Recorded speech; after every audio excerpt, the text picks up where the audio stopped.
still umgeben, behütet und 새해는 여러분 새 마음을 가져야지 이 새해를 맞이할 수 있습니다. 이 새 마음을 가지기 위해서 여러분들이 해야 될 게 뭐냐? 올 한 해에 대해서, 지나온 시간에 대해서 내가 얼마나 성찰하고 반성을 여러분 스스로가 잘하면 2025년 새해를 무슨 마음으로? 새로운 마음, 새로운 각오, 새로운 꿈을 가지고 맞이하게 된다는 겁니다. 할렐루야. 할렐루야. 아멘. 감사합니다. 화면 좀 보여주시게요. 자, 오늘 설교 말씀의 제목은 이제 2025년 준비다. 2024년 성찰하고 반성하기입니다. 할렐루야. 자, 제 한 비춰주시고요. 오늘 제목이 뭡니까? 이제 뭐요? 2025년 준비다는 거예요. 지금이 2024년 11월 11일이니까 아직도 조금 남아있잖아요. 그런데 우리는 벌써 이왕 이제 2025년을 지금부터 준비하자는 거예요. 자, 그러면 2025년을 준비하는 그 오늘 첫 과정으로 뭐냐? 2024년을 아까 여러분 읽어봤죠? 두 가지 뭐였습니까? 하나가 성찰하고 반성하기. 예. 여러분 자신을 돌아보고 자, 제 한번 보세요. 내가 이건 좀 잘못했구나. 이게 성찰이고, 야, 이건 내가 진짜 잘못했는데, 이거 어쩌지? 이게 반성이에요. 그러니까 여러분 스스로가 좀 성찰하고, 여러분 반성하면, 이게 왜 중요하냐면, 이제 여러분 맞이하는 2025년을 성공적으로 잘 보내려면 제일 첫 번째 단계가 뭐냐? 내 자신을 한번 돌아보고, 차분하게 돌아봐서 내 자신을 한번 성찰해보고, 반성하는 그 오늘 주제로 오늘 말씀을 전가하도록 하겠습니다. 할렐루야. 자, 오늘 본문 말씀은 디모데후서 4장 6절로 8절 말씀입니다. 오늘 이 말씀은 무슨 말씀이냐면 디모데후서 4장 6절, 7절, 8절 말씀은 이 디모데후서는 사도 바울 선생이 적은 글이에요. 사도 바울 선생이 이 13권의 마지막 선책이 뭐냐? 바로 이 디모데후서입니다. 이 디모데후서를 적고 사도 바울 선생이 아마 주후 66년에 참수형을 당하고 순교를 합니다. 그때 사도 바울 선생이 디모데후서 맨 마지막 이 글을 쓰면서 유언적으로 쓴 글이 오늘 읽는 디모데후서 4장 6절 8절 말씀입니다. 자, 제 한번 보세요.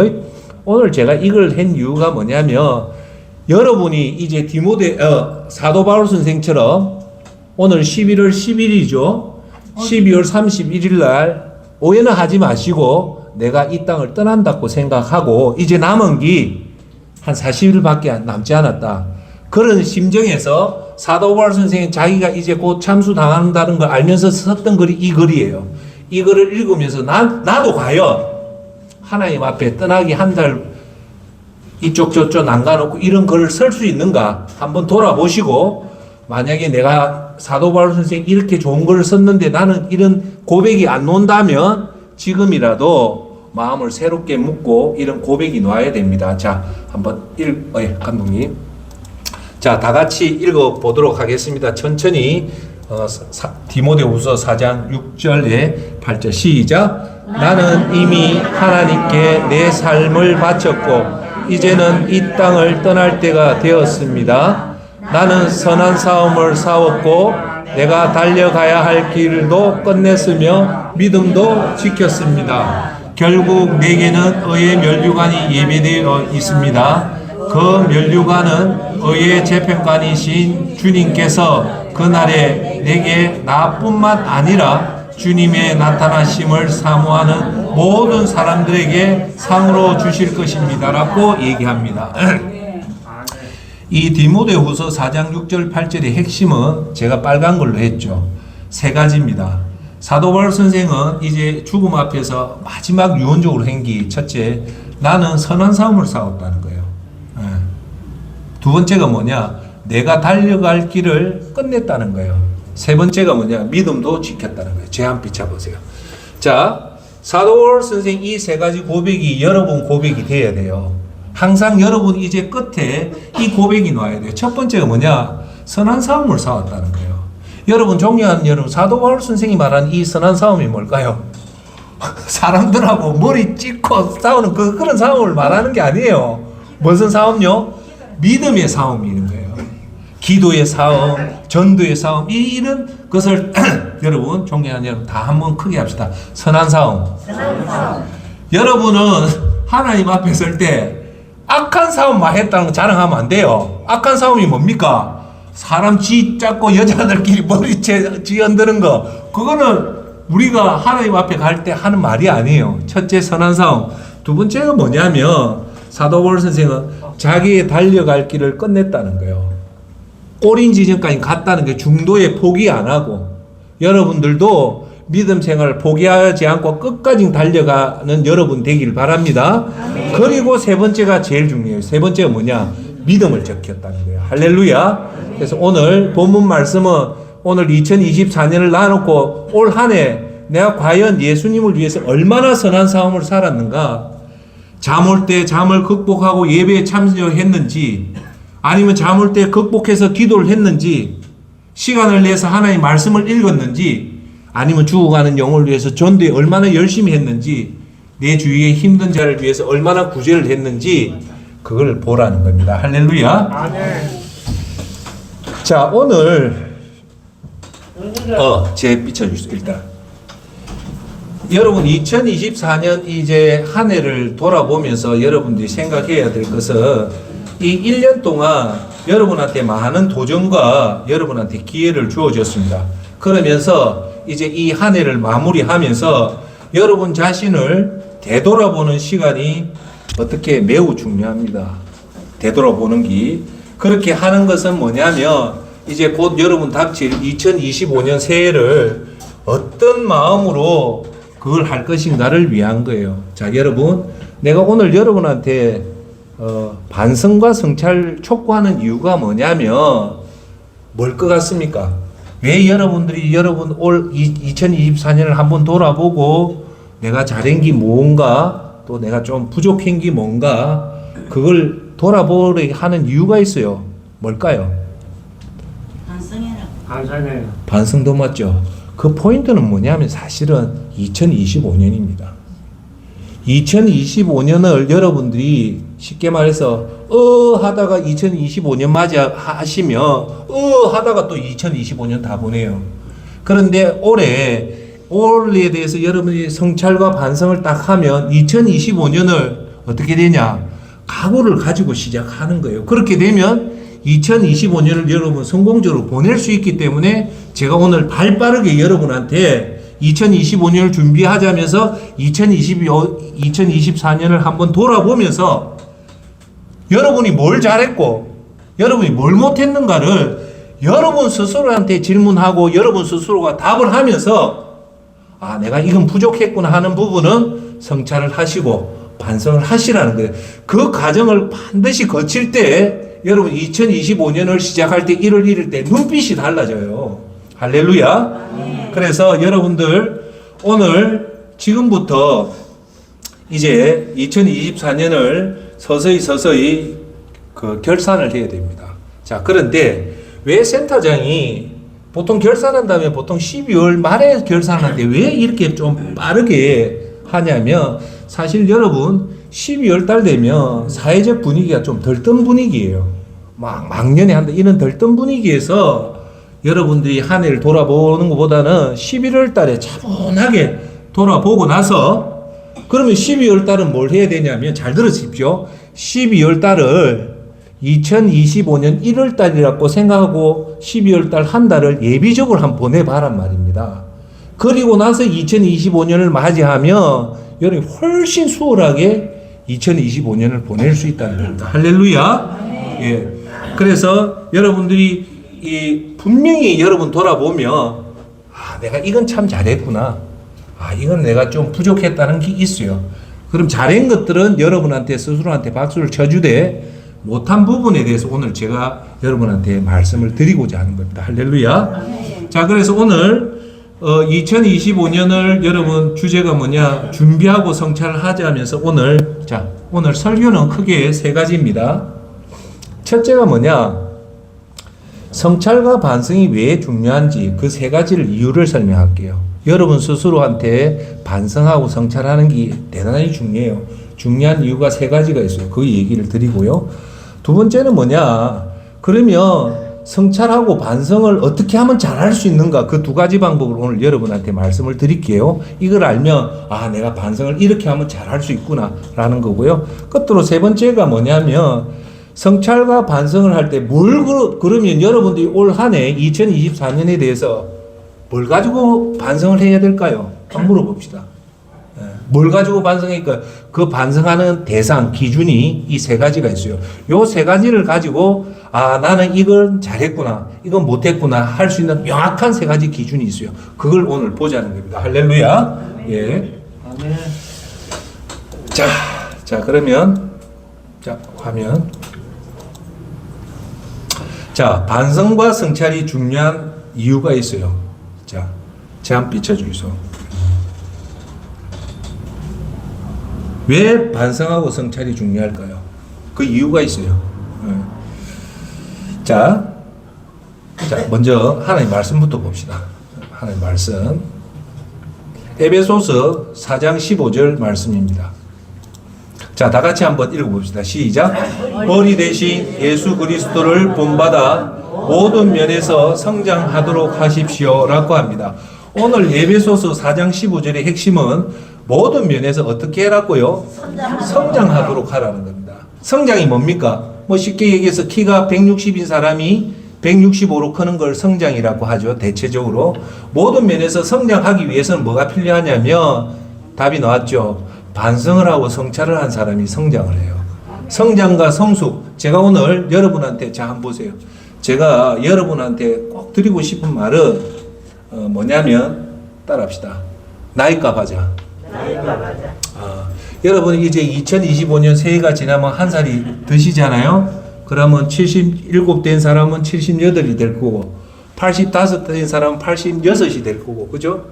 여기 계신 여러분들이 대체적으로 나이를 가보면 70대 넘어요. 다 어른이에요. 집안에 아주 큰 어른인데 혹시나 여기는 안 그랬는데 저도 그렇지만 나이값 못하는 사람이 의외로 많습니다. 나이값 못하는 사람의 대표적인 그 예를 한번 들어볼게요. 형님 퇴폐 내가 나이가 많으니까 이놈 자식들 이게 나이값 하는 거예요. 나이가 들면요 노인하고 젊은 사람이 가장 큰 특징이 뭔가 합니까? 나이가 들면 굳어져요. 몸이 굳어지고 뼈가 굳어지고 생각이 굳어져요. 그러면 사람이 어떻게 유연성이 없어요. 그러니까 나이 많은 사람은 권위를 내세우는 건 그게 나이값 하는 거예요. 정말로 나이 많은 사람들은 부드럽고 수용하고 젊은 사람한테 그 얘기를 들어주는 그게 진짜 어른이에요. 그렇게 되기 위해서는 여러분들이 연세가 80이 되고 70이 되고 90이 돼도 나이값 안 하는 사람은 뭐냐? 항상 겸손해요. 항상 부드러워요. 항상 수용해요. 이렇게 되는 사람들은요, 저절로 되는 사람은 아무도 없습니다. 저절로 되는 사람이 없어요. 여러분, 백조가 물 위에 보면 가만히 고고하잖아요. 근데 다 알다시피 물 밑에 보면 초당 30분을 젓는데요. 그 말은 뭐냐? 그렇게 나이값을 안 하는 정말 어른들의 특징이 뭐냐면 우리는 모르지만 그 사람 내면을 보면요. 자기 자신에 대해서 성찰을 잘하고 자기 자신에 대해서 반성을 많이 하는 사람이에요. 자, 뒤집어 놓으면 내가 내 자신에 대해서 반성을 안 하고 성찰 안 하면 어떻게 되냐? 나이값 하는 거예요. 여기 계신 여러분은 특히 그리스도인은 절대 나이값 하면 안 돼요. 나이값 안 하려면 크게 합시다. 반성하고 성찰하자. 반성하고 성찰하면 오늘 에베소서 4장 15절 말씀처럼 성장하고 성숙해지는 겁니다. 아멘. 자, 두 번째 오늘 말씀 볼까요? 왜 그러면 우리가 성찰이 중요하냐면 고린도전서 3장 13장 11절 말씀을 보면 다 같이 한번 읽어봅시다. 시작. 내가 어렸을 때는 어린아이처럼 말하고 생각하고 판단하였으나 어른이 되어서는 어렸을 때의 일을 버렸습니다. 라고 나와요. 성장을 안 하는 사람은 어른이 되어서도 여전히 아이처럼 미숙한 것을 한다는 거예요. 미숙하다는 것의 대표적인 예를 한번 들어볼까요? 여러분 어른인데, 여러분 정말 어른인데 미숙하다는 거지. 제일 큰 특징이 뭐냐? 화를 잘 내요. 여러분 예수 그리스도의 특징 중에 하나가 따라합시다. 온유함. 온유해야 돼요. 그런데 그리스도인이 벌컥벌컥 화를 잘 내고 자꾸 그러면 그 절대 안 좋아요. 왜 그럴까요? 자기 성찰과 자기 반성이 부족해서 그런 거예요. 할렐루야. 자, 그래서 다시 저한테 비춰보십시오. 오늘 제가 여러분한테 말씀드리는 첫 번째, 아까 전에 얘기했다시피 우리가 반성과 성찰을 하는 이유는 딱 세 가지 이유 때문에 그 중요한 게, 첫째가 뭐냐? 성장과 성숙하게 만듭니다. 촉진하게 만든다. 나이값을 하게 만든다는 거예요. 자, 뒤집어 놓으면 얘기합시다. 여러분들이 한 해를 여러분 한번 봐보십시오. 한 해를 결산하잖아요. 여러분 결산을 한다는 얘기 아시죠? 그죠? 예? 그러면 2024년 결산한다는 말이 뭐냐? 여러분한테 주어진 365일, 주로 치면 52주, 시간으로 치면 8,760시간에 대해서 한번 여러분 자신을 스스로 한번 돌아보시라는 거예요.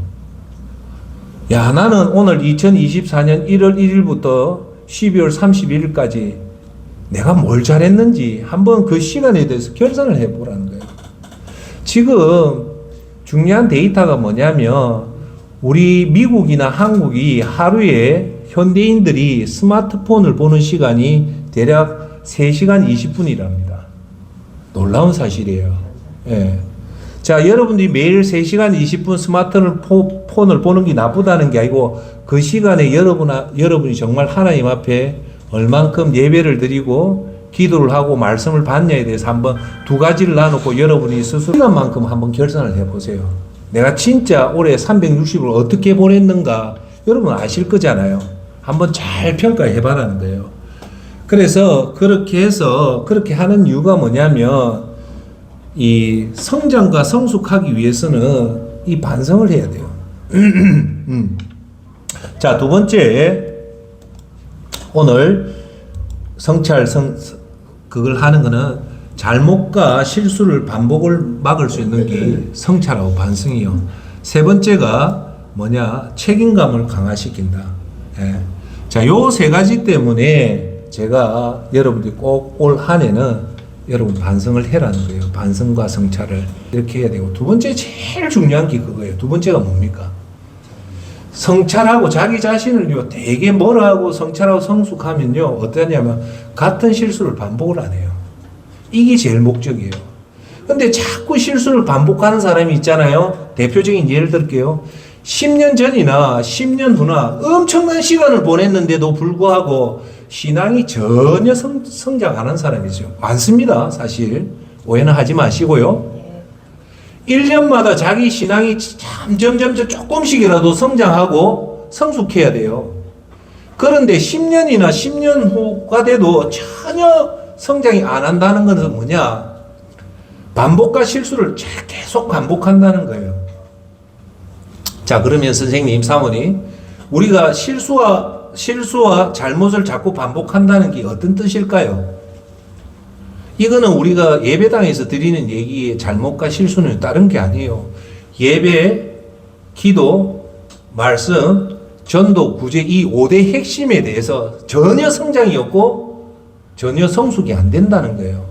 자, 그러면 오늘 여러분한테 한번 물어보십시오.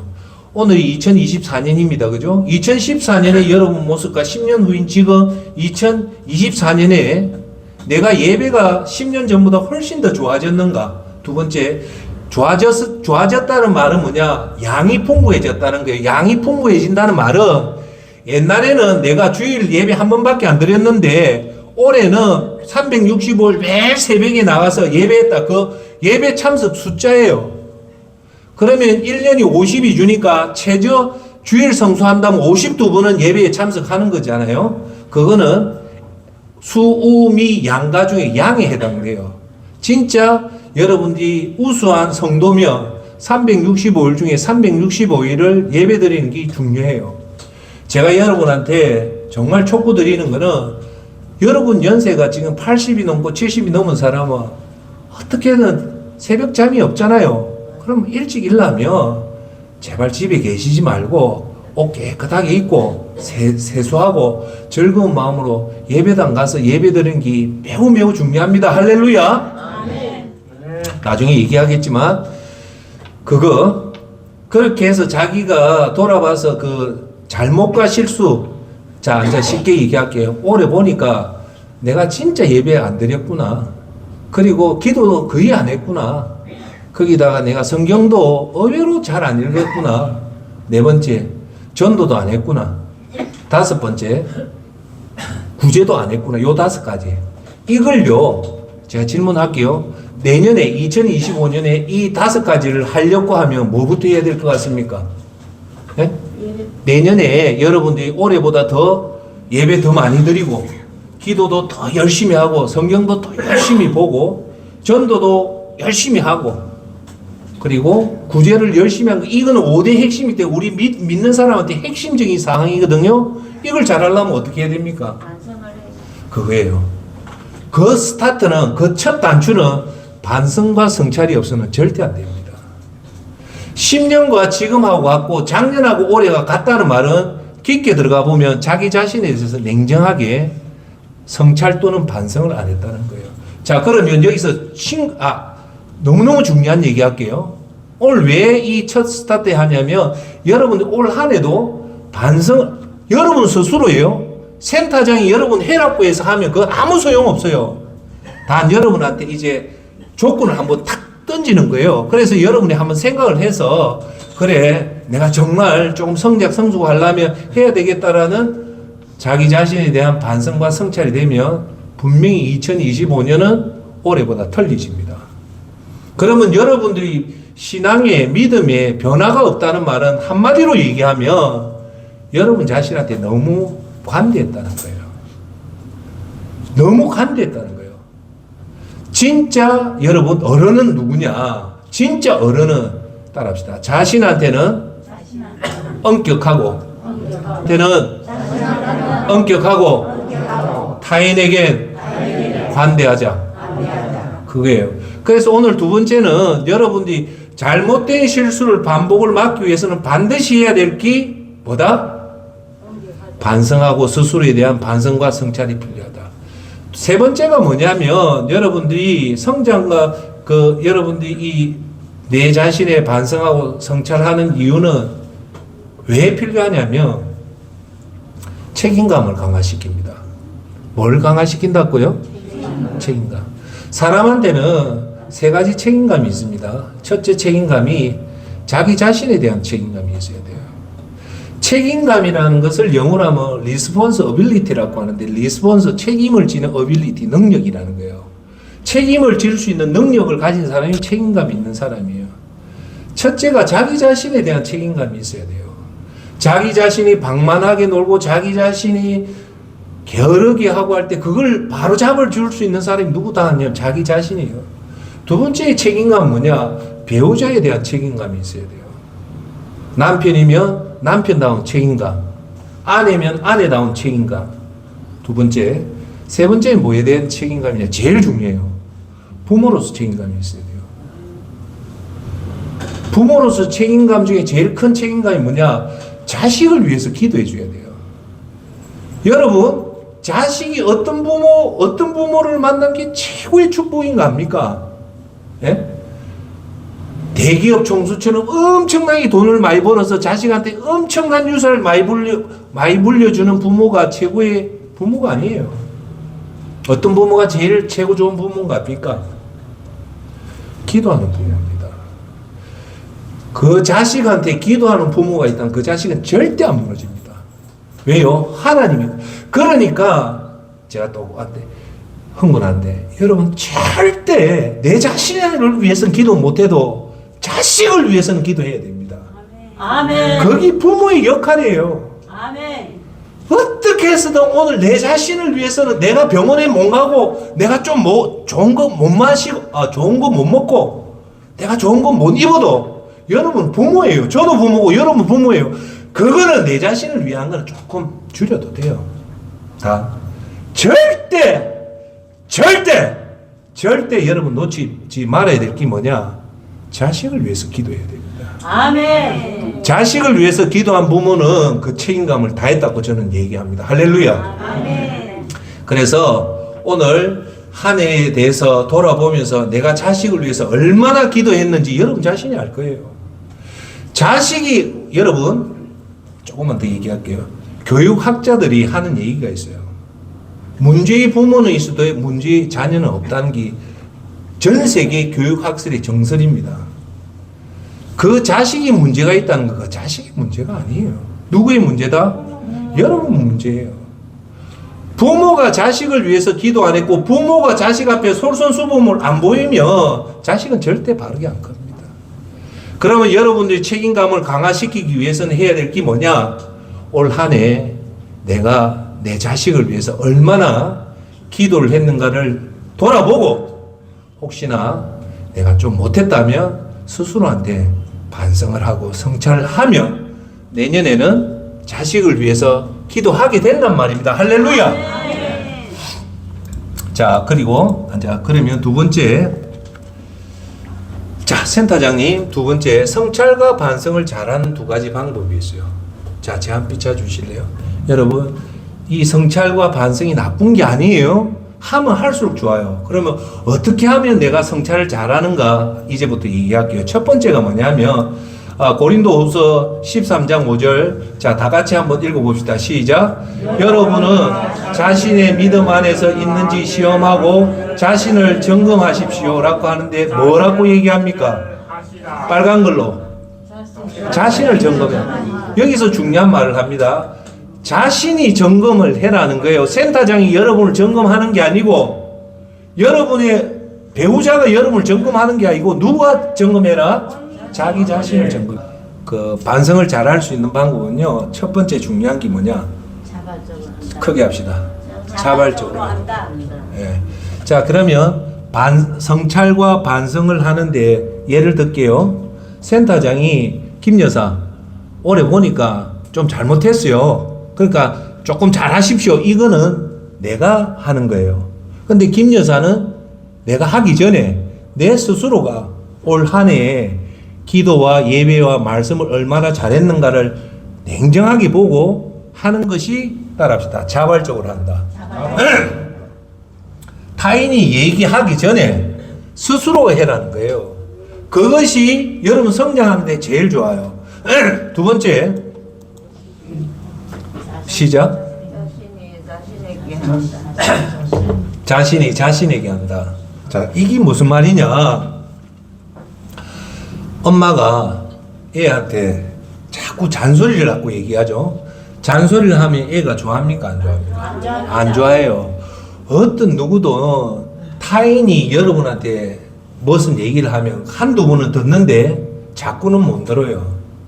그런데 재밌는 얘기는 어떤 사람이 여러분한테 3번을 해도 짜증이 안 나고 5번 해도 짜증 안 나고 10번 해도 짜증 안 나고 심지어는 1000번을 해도 짜증이 안 나는 사람이 있어요. 누굽니까? 자신이에요. 자기 자신을 뭐라 할 때는 절대 기분 안 상합니다. 여러분, 타인이 여러분한테 뭐라 하면 기분이 상할 때도 있죠. 그죠? 상하지요. 상합니다. 그런데 자기 자신이 자기 자신한테 뭐라 하면 절대 기분이 안 나빠요. 이 말은 뭐냐? 결론은 자기가 자기 자신한테 자발적으로 하는 것은 많이 하면 할수록 좋다는 거예요. 할렐루야. 아멘. 그러니까 아까 말씀했다시피 여러분, 성숙된 어른, 나이값 하는 어른들이 사실은 뭘 잘하냐? 스스로가 자기 자신한테 성찰을 잘하고 반성을 잘하면 이런 사람이 된다는 거예요. 할렐루야. 결국은 성장과 성숙의 그 힘은 어디서 오냐? 얼마나 자기 자신한테 냉철하게 예리하게 반성을 하고 성찰하느냐입니다. 할렐루야. 그것이 자기한테 갖춰진 사람이 한 해 한 해 지날 때마다 사람이 달라져요. 온유해지고 믿음은 더더욱 더 깊어져 가고 기도도 깊어져 가고 말씀도 깊어져 가고. 그러니까 이 어른들의 특징이 뭐냐? 말을 해도 신중하게 말을 해요. 기복이 없어요. 두 번째, 항상 온유한 모습이에요. 예. 제가 여러분한테 꼭 드리고 싶고 제가 가지고 싶은 얼굴의 표정은 뭐냐? 온유함입니다. 그래서 예수님이 말했던 팔복의 세 번째가 뭐냐? 온유한 자가 복이 있다는 거예요. 할렐루야! 그러니까 독하고 고집스러운 어른이 되면 절대 안 됩니다. 특히나 여러분 선생님 사모님들 연세가 많은데도 불구하고 고집스러우면 절대 안 돼요. 할렐루야. 그래서 오늘 성찰을 잘 할 수 있는 방법은 뭐다? 자발적으로 하고 자신에게 하는 것이 가장 좋은 거다. 최악은 뭐냐? 남이 자꾸 지적하고 자꾸 이런 거는 안 좋은 거다. 아시겠죠? 자, 이제 그 다음 제 세 번째는 뭐냐면 성찰과 반성을 하는 세 가지 기준. 자, 이제 보세요. 내가 이제 성찰을 하고 싶고 한 해에 대해서, 한 해에 대해서 반성을 하려고 하면 뭘 가지고 반성을 해야 되냐? 뭘로 반성을 해야 됩니까? 기준이 있어야 되잖아요. 뭘 가지고 내가 뭘 잘했는지 뭘 못했는지 그 기준이 있어야 되잖아요. 무슨 기준을 할까요? 내가 얼마나 돈 많이 벌었나 이 기준도 있을 거고, 내가 얼마나 다이어트를 했는가 그 기준도 있을 거고, 그죠? 내가 얼마나 자식한테 밥 잘해주냐 그 기준도 있는데 성경에서는 그 기준을 얘기하는 게 아니에요. 오늘 요 기준을 가지고 오늘 여러분 집에 갈 때 오늘 2024년이 끝날 때까지 이 세 가지 기준을 가지고 냉정하게 뭘 해라고 요 기준을 가지고 크게 합시다. 반성하고 성찰하자. 스스로가 조용하게 한번 해보면 여러분들이 2025년은 전혀 달라지는 여러분이 됩니다. 할렐루야. 자, 그러면 뭘 성찰하고 해야 되냐면 크게 합시다. 제복이. 제가 항상 얘기하죠. 크게 제복이. 이 제복이를 가지고 기준을 가지고 여러분이 한번 평가를 해봐란 말입니다. 첫 번째가 뭐냐? 죄 짓지 않고, 두 번째 하나님께 믿음 보이기, 세 번째 하나님을 기쁘게 하기. 요 세 가지를 가지고 여러분이 한번 평가를 해보세요. 무슨 말인가 알겠죠? 자, 그러면 지금부터 하나하나 제가 얘기를 할게요. 제복이는 크게 믿음 생활의 5대의 핵심이 있어요. 믿음 생활의 5대의 핵심 뭘까요? 자, 따라합시다. 요거는 우리 믿음 생활 최 핵심이야. 첫 번째가 예배. 두 번째가 말씀. 세 번째가 기도. 네 번째가 전도. 다섯 번째가 구제. 맞아요. 앉아 아시네. 이게 여러분들이 자다가도 툭 치면요. 나 예배 잘 드렸나? 내 하나님 말씀 잘 읽었나? 나 하나님 앞에 얼마나 기도했냐? 하나님 앞에 얼마나 전도했냐? 하나님 앞에 얼마나 구제했냐? 크게 합시다. 제복이. 이 다섯 가지예요. 그러면 이 다섯 가지 중에 제일 첫 번째가 뭡니까? 죄죠. 죄. 죄를 안 짓는 게 더 중요해요. 첫 번째가 뭡니까? 자, 다 같이 합시다. 제복이. 제복이 죄는 뭘까요? 크게 시작. 죄 안 짓기. 자, 그러면 자 보세요.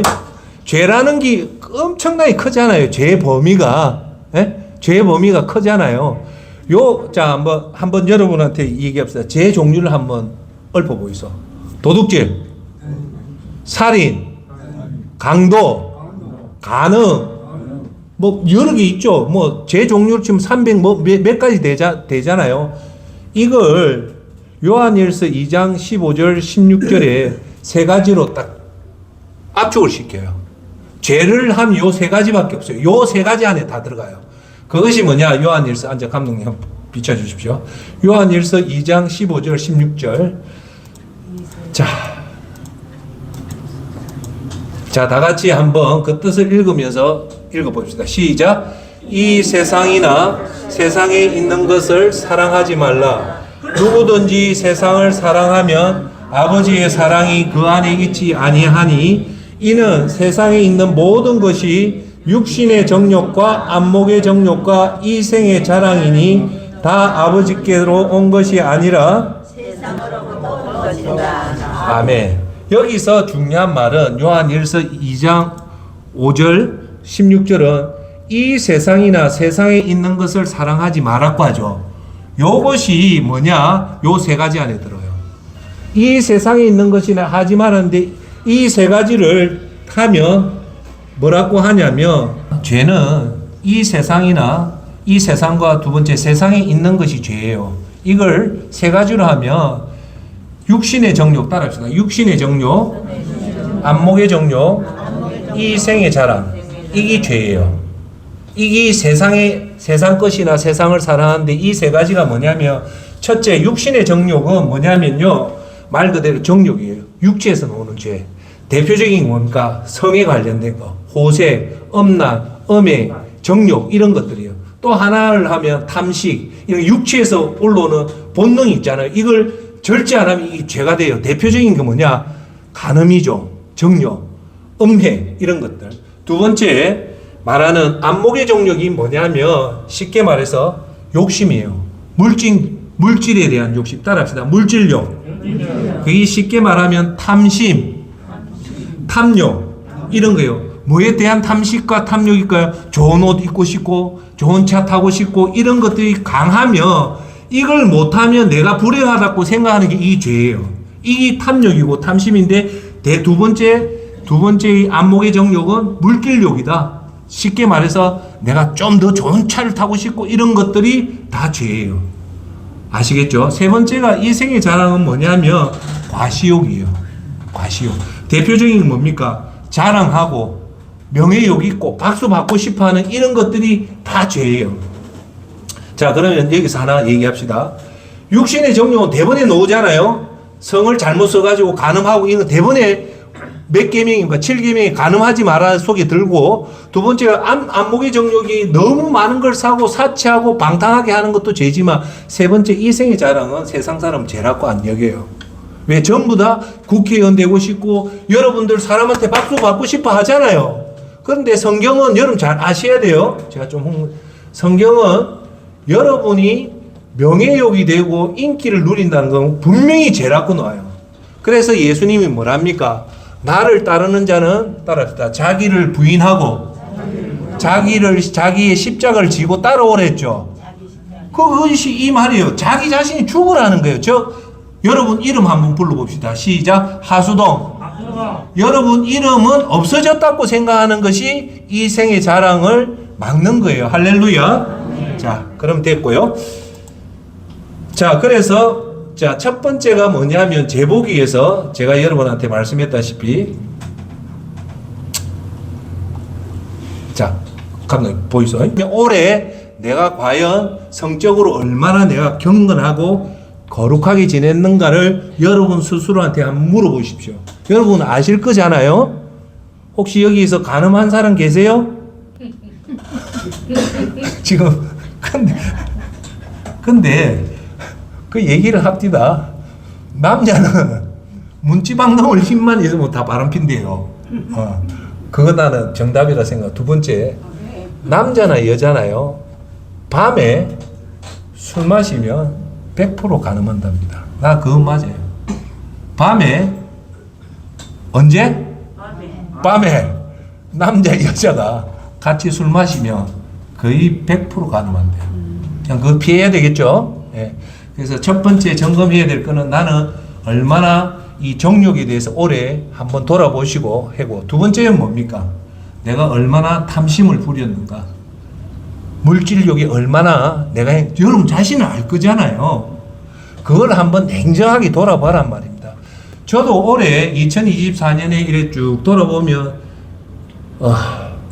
제 얘기해서 죄송한데 저는 2013년 11월에 수도사가 되자고 목표를 세웠어요. 그걸 하다가 너무 지랄을 해가 의자에 앉아서 한 6시간, 7시간 이렇게 기도하다 보니까 디스크가 터집힌 거예요. 2월 달에. 그래가지고 생고생하다 결국은 6월 달 보니까 이건 안 된다 해서 수술을 했거든요. 올해는 디스크 때문에 제가 다 보낸 거예요. 그러면서 여러분 이해를 돕기 위해서 하는 얘기니까 들어주십시오. 제가 이렇게 11월 달 하면서 올 1월 달부터 쭉 이렇게 봤어요. 내가 정욕적으로 잘못한 게 뭐 있냐. 두 번째가 뭡니까? 하나님 앞에 믿음 보이는 게 뭐냐면 예배, 다음이 뭡니까? 말씀, 기도. 요 세 가지를 내가 얼마나 했냐 쭉 스크린을 한번 해봐요. 그리고 세 번째 뭡니까? 하나님 기쁘게 하기 두 가지 있죠. 뭐요? 전도, 구제. 요렇게 내가 올해를 이렇게 지금 쭉 봐요. 봤을 때 저는 크게 잘못은 없었어요. 크게 잘못은 없었고 2003년에 비해서 제가 제 신앙을 성장을 했고 성숙을 했냐고 보면 어느 정도는 했다고 봐요. 뭐에 대해서 제가 도드라지게 2013년에서 2014년 올해 2013년보다 조금 더 나아진 게 뭐냐면 기도에 있었어요. 기도는 저는 새벽에 나오면 무조건 1시간 하는데 올해 목표는 하루에 7번 기도해요. 그게 봉쇄 수도사가 뭐냐면 한평생 수도원에 들어가면 절대 못 노는 사람들이 봉쇄 수도사예요. 봉쇄 수도사의 3대 규칙이 있어요. 첫째 침묵, 두 번째 노동, 세 번째 기도예요. 이 봉쇄 수도원에 가면 딱 요 세 가지를 해요. 노동하고 침묵하고 기도예요. 이 봉쇄 수도사가 하루에 몇 번 기도하냐면 7번 기도해요.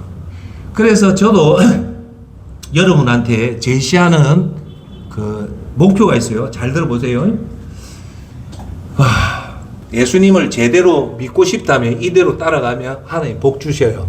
첫 번째가 뭐냐? 하루에 한 번 기도를, 예배를 드리십시오. 하루에 한 번. 그래서 따라합시다. 1117. 자, 시작. 1117. 1117이에요. 그게 뭐냐? 첫 번째 일은 하루에 한 번 새벽에 예배당 가서 예배 드린 거야. 이거는 필승용입니다. 제가 지금까지 60을 살면서 새벽에 하루도 안 빠지고 하나님 앞에 예배 드린 사람이 망한 적 제가 한 번도 못 봤습니다. 그렇게 하는 사람의 자녀나 모든 것이 히브리서 11장 6절 하나님은 믿음 없이는 하나님을 기쁘시게 못하나니 하나님 앞에 나아가는 자 반드시 그가 계신 것과 그를 찾는 자에게 상 주시는 이심을 믿으라는 거예요. 제가 크게 하나님한테 엄청난 상을 받은 이유는 새벽에 하나님 앞에 하루도 안 빠지고 나가는 거예요. 할렐루야. 제가 자랑하려는 게 여러분도 이제 2025년에는 어떻게 됐든 새벽에 하루에 꼭 예배당 어디 가서 집에 드리지 마시고 예배당 가서 하나님 앞에 예배 드리기는 여러분 되길 바랍니다. 자, 두 번째 1이 세 개 끝에 7이죠. 두 번째 1은 뭐냐? 하나님 말씀을 하루에 1시간씩 읽으라는 거예요. 하나님 말씀 성경을 하루에 1시간 읽어라. 제가 하는 대로 하면 여러분 정말로 이 땅에서 큰 복 받고 천국 반드시 입성에 성공합니다. 자, 제가 아까도 여러분한테 말했다시피 우리 지금 현대인들이 스마트폰을 보는 시간이 3시간 20분이라는 말은 너무 우리가 엉뚱한데 지금 시간을 너무 쓰고 있다는 거예요. 여러분 지금 제가 여러분한테 질문해 볼게요. 스마트폰 딱 닫고 성경 1시간 읽으라면 읽을 사람이 별로 없어요. 왜 못 읽냐면 성경 1시간 읽는 건 괜찮은데 스마트폰을 1시간 동안 보지 마라 못 참아요. 그만치 지금 우리 현대인의 큰 적이 뭐냐? 스마트폰입니다. 그래서 여러분들 스마트폰을 딱 줄이고 하루가 24시간이죠. 맞아요, 안 맞아요? 하루에 11조면 몇 시간입니까? 2시간 20분이에요. 2시간 20분만 하나님 앞에 매일 드리면 하나님 여러분한테 큰 복을 줍니다. 할렐루야. 그래서 여러분 하루에 몇 시간? 최소한 1시간 정도는 성경을 꼭 읽으십시오 하는 방법 따라합시다. 성경 읽고 놀자. 이렇게 하면 돼요. 왜 뜬가 성경부터 읽고 노는데 여기서 제가 하나 꼭 드리고 싶은 말은 성경의 장수가 절대 안 중요합니다. 올 한 해 내가 2025년도에 성경을 일독하자는 것은 좋지만 그거보다 훨씬 더 중요한 것은 성경을 이해하면서 읽으십시오. 성경을 이해 못하고 백독해보던 헛방입니다. 헛방. 그러려면 성경을 쉬운 성경으로 이해하면서 하루에 1시간 읽어도 한 장을 읽어도 이해하면서 읽으란 말입니다. 할렐루야. 자, 중요해서 얘기합니다. 여러분 올 한 해 성경 하루에 1시간 읽었어요? 안 읽었어요? 안 읽었죠? 안 봐도 뻔합니다. 그런데 잘 보세요. 제가 조금 중요해서 그거에 대해서 여러분 자각을 안 하고 성찰을 안 하고 반성을 안 하죠. 그러면 여러분 2025년도 되면 100% 또 성경 안 읽습니다. 그러면 또 2026년이 오면 또 읽냐? 안 읽습니다. 그러다 보면 여러분 귀한 세월 다 보낸다는 거예요. 그래서 그거에 대해서 자기 자신한테 냉정하게 뭐 해라? 반성하고 성찰하면 2025년 그나마 성경을 읽게 된단 말입니다. 할렐루야. 자, 근데, 자, 보세요. 성경은요, 사실은 양식이에요. 우리가 밥을 안 먹으면 안 되듯이 성경은 양식이기 때문에 제가 여러분한테 하루에 성경을 읽으란 이유는 다른 이유가 아니고 성경을 이해해서 읽죠. 그러면 그걸 묵상을 해란 말입니다. 그게 묵상하란 말이 뭡니까? 오늘 마태복음 5장 1절이니까 팔복이 나왔단 말입니다. 그래서 그걸 이해해가 가슴속에 엮고 나서 그걸 묵상 자꾸 반복해란 말입니다. 그럴 때 그게 뭐냐? 따라합시다. 말씀이 육신이 된다. 말씀이 육신이 된다는 것은 여러분 말이 들어와서 이게 육신이 된다. 이 말이 여러분을 이끌어 나가라는 말입니다. 할렐루야. 그렇게 하려면 1시간 동안 계속 읽으면 절대 안 돼요. 한 절, 두 절이라도 1시간 동안 읽고 그걸 계속 묵상하면 이 말씀이 여러분 삶을 이끌어 나가야 되는 거예요. 할렐루야.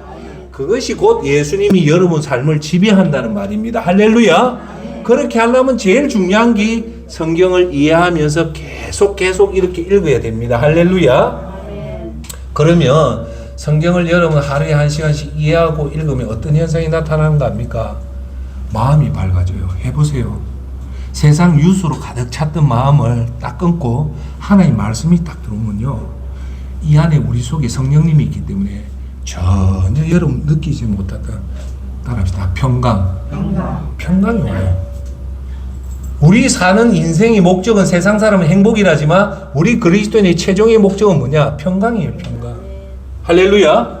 그 평강을 누리려면 여러분 마음속에 세상 걸 제끼고 하나님의 말씀이 들어와야 되는데, 오늘 제가 하는 얘기는 올 한 해 내가 얼마나 성경을 읽었는가에 대해서 한번 돌아보란 말입니다. 그래서 최소한 내가 성경 한 장도 안 읽었다면 여러분 스스로가 좀 반성해라는 거예요. 세 번째가 뭐냐면 기도예요. 기도.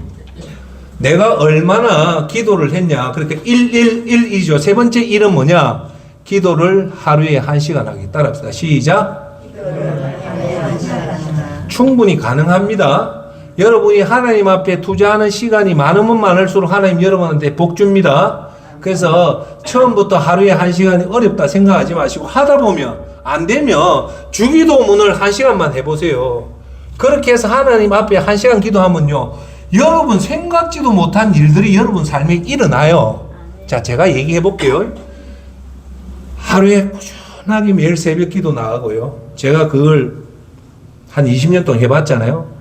그 다음 주에 하루에 1시간 기도하고요. 하루에 1시간 성경 읽으면요, 내 삶에 갑자기 기적 같은 그게 안 일어나요. 똑같아요. 그런데 어떤 변화가 있는가 합니까? 하나님이 내 삶에 개입다는 거 확신이 딱 들어요. 아, 이게 하나님 가치가 있구나. 그래서 내 살아온 걸 뒤를 딱 돌아보면요, 하나님이 딱 지켜줘요. 그래서 제가 우리 친구들하고 비교하는 게 아니고, 그 애들보다 내가 돈이 더 많고 잘 사는 게 아니고요, 그 애들보다 확실히 나은 거는 뭐냐? 하나님이 내 삶을 지배했기 때문에 친구들보다는 훨씬 나은 인생을 돼요. 훨씬 나았다는 게 뭐냐? 더 좋은 아파트, 더 좋은 차, 더 좋은 우리 아들, 딸 잘 됐다는 그런 얘기가 아니라 하나님 앞에 반듯하게 살아간다는 거예요. 할렐루야. 하루에 7번 기도를 해봐요. 처음에 여러분 하루에 7번 기도가 불가능할 것 같죠? 근데 방법을 가르쳐 드릴게요. 처음부터 하면 돼요. 그래서 여러분 올 2024년 기도 1시간 안 해봤죠? 반성하시고 7번 기도하는 방법 가르쳐 줄게요. 첫 번째, 새벽 기도 나가서 한번 하면 돼요. 두 번째, 아침 9시에 하면 두 번째예요. 그 다음에 오전 11시에 하면 세 번째예요. 그리고 식사하시고 오후 2시에 하면 네 번째죠. 그리고 오후 5시에 5번, 오후 7시 6번, 오후 9시 하면 딱 7번이에요. 그렇게 하면 하루 7번 기도가 안 어려워요. 그래 할 때, 하루에 7번 기도할 때 그 기도 시간마다 막 10시, 10분, 20분 하면 내가 돼서 못해요. 그래서 어떻게 하냐면, 최소한 하루에 시간 될 때마다 알람을 저는 시계에 딱 맞춰놔요.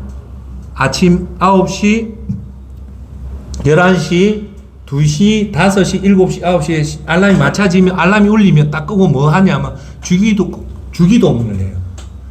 주기도문만 하루에 7번만 해도 돼요. 그럼 어떤 변화가 일어나는가 압니까? 하루 종일 내 속에 하나님이 와 계십니다. 할렐루야. 그 시간마다 내가 딱 기도해야 된다고 하면 하루 종일 우리 속에 예수님이 와 계십니다. 할렐루야. 그러면 하나님이 우리 삶을 다 지배해 주시는 겁니다. 할렐루야. 그래서 오늘 1117 따라합시다. 하루에 한 번 새벽 기도. 크게 한번 해봅시다. 하루에 한 번 새벽 기도. 1시간 성경 읽기. 1시간 기도하기. 7번 기도하기. 이렇게만 다 하면 여러분들은 정말 대단한 분입니다. 할렐루야. 자, 그 다음 제안자 두 번째가 요 믿음 보이기예요. 믿음 보이기가 하나님 사랑하는 거는 따라합시다. 예배, 말씀, 기도. 이제 끝으로 세 번째 하나님 기쁘게 하기. 제 비춰주세요. 하나님 기쁘게 하기는 뭐냐? 두 가지예요. 뭘까요? 전도, 구제예요. 전도하면요, 여러분 묶인 문제 다 풀립니다. 왜요? 그만치 전도가 중요해요. 전도가 뭐냐? 죽어가는 영혼을 살려내는 거거든요. 지옥 가는 영혼을 살려내는 거예요. 그걸 하기 위해서 누가 왔다? 예수님이 온 거예요. 그러니까 여러분 전도한다는 말은 뭐냐? 예수님이 일을 여러분이 한다는 거예요. 그래서 여러분들이 자식이 안 풀리고 여러분 삶이 안 풀리고 한다는 것은 제 말 듣고 해보세요. 딱 1년만 전도해보세요. 사람한테 예수님 믿으세요. 이 말만 해도 여러분 운명이 바뀌고 여러분 팔자가 바뀝니다. 할렐루야. 자, 결론을 맺을게요. 오늘 설교 제목이 이제 2025년 준비다. 그 준비가 뭐냐? 2024년 올해에 대해서 성찰하고 반성하기입니다. 할렐루야. 그걸 정리하면 첫째, 성찰과 반성이 중요한 세 가지 이유가 뭡니까? 첫째, 성숙하고 성장하기 위한 거고, 두 번째, 여러분들이 책임감을 가지는 거고, 세 번째, 같은 죄에 대한 반복을 막는 게 성찰이다. 그리고 오늘 두 번째가 뭐였습니까? 성찰과 반성을 잘하는 두 가지 방법은 첫째, 자발적으로 남이 다른 사람이 얘기하기 전에 내 스스로가 이 다섯 가지 점검해서 하는 거다. 두 번째는 뭐냐? 자기 자신한테는 아무리 뭐리 해도 기분이 안 나쁘니까 자기 자신한테는 항상 뭐리 해도 된다. 그리고 세 번째가 뭐냐? 성찰과 반성의 세 가지 기준을 크게 합시다. 제복이 죄 짓지 않고 하나님을 기쁘게 하고 하나님 앞에 믿음 보이고 하나님 기쁘게 하는 겁니다. 할렐루야. 요 세 가지를 가지고 여러분들이 이렇게 잘하면 반드시 2025년을 여러분 생애 최고의 전성기를 보낼 수 있습니다. 할렐루야. 이제 결론 맺을게요. 여호수아서에 보면요, 모세가 여러분 아시죠? 모세는 젖과 꿀이 흐르는 가나안 땅에 모세는 못 들어가요. 모세 대신 누구를 지도자를 세웁니까? 여호수아를 세웁니다. 여호수아가요, 여러분 그 출애굽기 다음에 여호수아거든요. 여호수아입니다.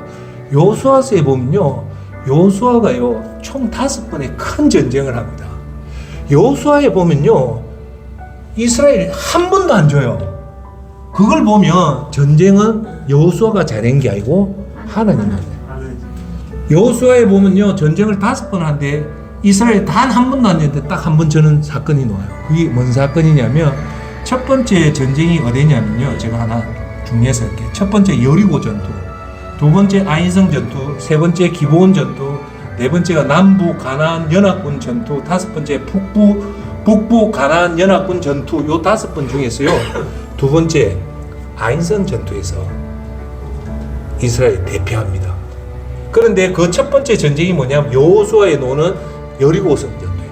여리고성은 쉽게 말해서 우리나라가 미국하고 싸우는데 우리가 이기는 거예요. 그래서 기계가 했는데 그 다음에 노는 전투가 아인성 전투는 우리나라가 쉽게 말해서 북한에 함경도 쫓겨난 거하고 붙는데 여기서 대패를 해요. 그런데 그 대패한 이유를 어디서 놓으냐면요, 이스라엘이 뭘 잘못했냐면 이스라엘의 한 명 아간이라는 사람이 아인성에 올라가서 하나님 몰래 거기 있는 외투를 다 가져와서 숨겨요. 그래서 하나님이 아인성 전투할 때 그 노획물을 절대 가져오면 안 된다는데 거기서 아간이란 자가 외투하고 금붙이를 가져와서 자기 장막에다 숨겨놔요. 그것 때문에 이스라엘이 대패를 해요. 그래서 여호수아가 이 아간의 죄를 물어서 아간의 가족을 다 죽여요. 죽이고 나서 그 다음에 일어났던 세 번째, 네 번째, 다섯 번째 전투를 다 이겨요. 그때 여기서 우리가 배워야 될 게 뭐냐? 아인성 전투에서 졌을 때 여호수아가 뭘 했냐? 하나님 앞에 성찰하고 반성을 해요. 심각하게 그 반성하고 성찰한 모습이 뭐냐? 아간을 죽이는 거예요. 그 이후로부터 하나님은 다시금 여호수아에게 큰 복을 내려서 기브온 전투, 남부 연합군, 북부 연합군 모든 전쟁에서 이스라엘 절대 못 이기를 전쟁에서 하나님이 다 이기게 해줘요. 그 이유가 어디 있냐? 반성과 성찰에 있다는 거예요. 회개가 있다는 거예요. 자, 여러분 이제 곧바로 조금만 있으면 2025년이 옵니다. 그걸 우리가 뭐랍니까? 해피 뉴 이어라죠. 새해랍니다. 그죠? 새해는 여러분 새 마음을 가져야지 이 새해를 맞이할 수 있습니다. 이 새 마음을 가지기 위해서 여러분들이 해야 될 게 뭐냐? 올 한 해에 대해서, 지나온 시간에 대해서 내가 얼마나 성찰하고 반성을 여러분 스스로가 잘하면 2025년 새해를 무슨 마음으로? 새로운 마음, 새로운 각오, 새로운 꿈을 가지고 맞이하게 된다는 겁니다. 할렐루야. 그래서 오늘 그걸 얘기했기 때문에 여러분 그걸 잘 명심하고 올 한 해 한 40일 남은 거 여러분 자신을 돌아보면서 믿음을 돌아보는 여러분 되기를 예수 그리스도 이름으로 기도합니다. 기도합시다.